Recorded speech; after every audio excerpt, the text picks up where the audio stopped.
President Sadia Rashid, distinguished guests, dear colleagues and friends, this year marks the WHO's 75th anniversary.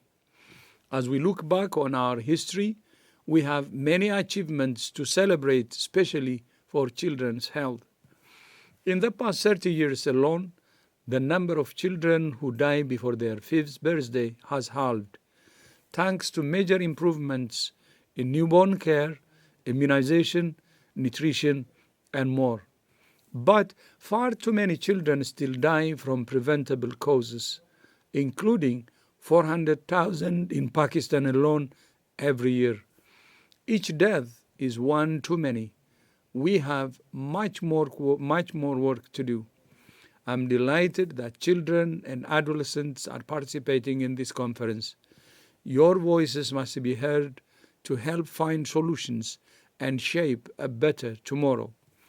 75 years ago, the nations of the world came together to affirm that health is a basic human right. Thank you all for your continuing commitment to realizing that right for children and adolescents. WHO remains committed to working with you toward a more healthy, peaceful, and sustainable future for the children of Pakistan and the whole world. I thank you.